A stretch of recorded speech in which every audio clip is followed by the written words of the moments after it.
"You're wasting your time helping people like that," my older brother laughed, his words echoing around the table. I stayed quiet, the sting of his words hanging in the air. 1 month later, he'd regret it. I never thought a simple dinner would lead to this, but here we are. It all started last Friday, and I'm still trying to process it all. To give some context, I've always been the black sheep of our family.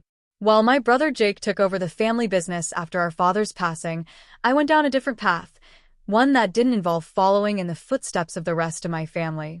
He's the pride of the family, the one everyone turns to, and he never misses a chance to remind me of it.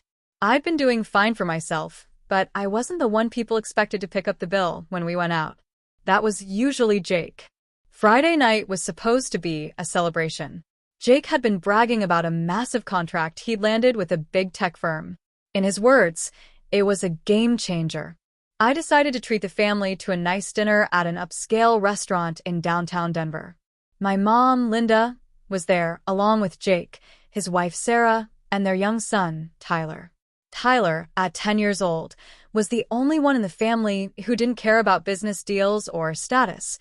He just wanted to talk about video games and skateboarding. The night started out as I expected. Jake dominated the conversation, boasting about his success and company growth while Sarah nodded along, offering the occasional, "That's amazing, honey." I'd learned to tune it out long ago. Instead, I paid more attention to Tyler, who was animatedly explaining his latest skateboard tricks and how he had a new project on Minecraft. Then, our meals arrived, and that's when everything shifted. Through the large windows of the restaurant, I noticed an older man sitting on the sidewalk outside.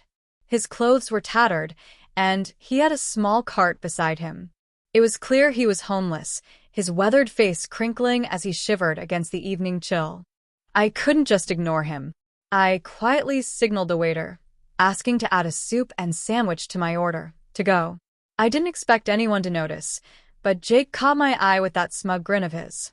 "Playing the good guy again, huh?" he sneered. I ignored him, focusing on Tyler's excitement about his upcoming soccer game. But Jake wasn't done. His voice carried across the table, louder than necessary, drawing the attention of nearby diners. "You know, it's cute how you always try to prove you're better than everyone else with these charitable gestures. You think giving a meal to some homeless guy makes up for all your failures." I didn't engage. I kept my eyes fixed on Tyler, but the child noticed the tension too. His playful chatter died down, and he sat there, a concerned look crossing his face. The server brought the meal, and I excused myself to step outside. As I approached the elderly man to offer him the food, I heard Jake's voice cutting through the restaurant's quiet hum. "Even people who live on the street are worth more than you," he laughed. "At least they don't pretend to be someone they're not."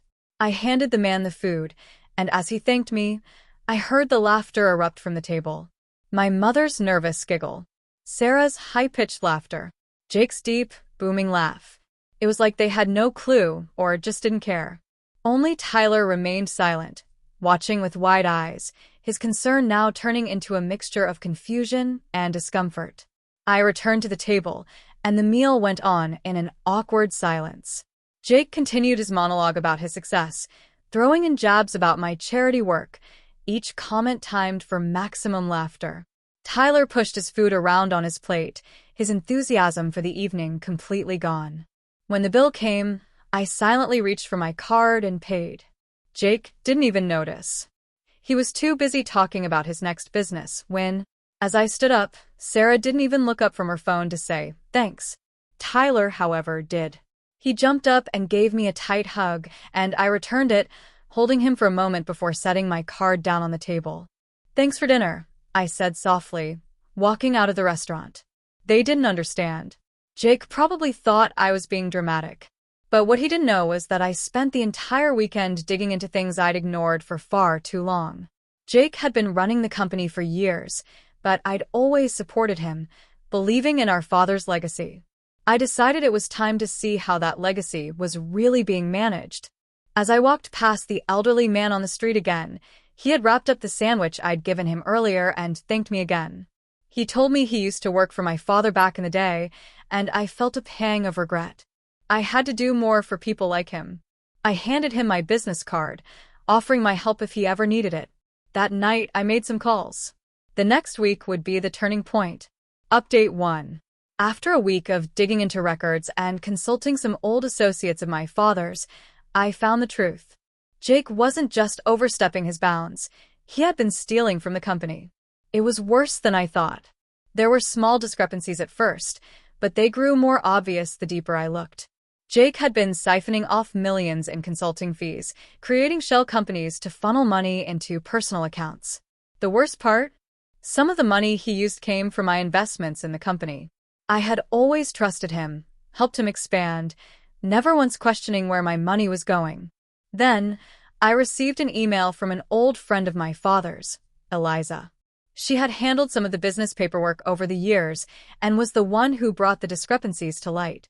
Turns out, my brother had been hiding everything from the rest of the board. And the most shocking revelation? The elderly man I'd given food to at the restaurant had been forced into early retirement by Jake years ago. I wasn't going to let this go. Update 2. Today, I sat in a boardroom with Jake, my mother, and the rest of the board members, including Eliza. I had 3 folders of evidence in front of me. Jake walked in confidently, smiling, like he was about to win a big game. He didn't know what was coming. I gave him 15 minutes to brag about his business strategy before opening the first folder. Before we talk about your latest expansion project, Jake, maybe we should take a look at the past few years of transactions. His face went pale when he saw the paper trail. His consulting fees, the shell companies, everything. I had proof of everything. And then I dropped the bombshell. He had been draining pension funds meant for employees.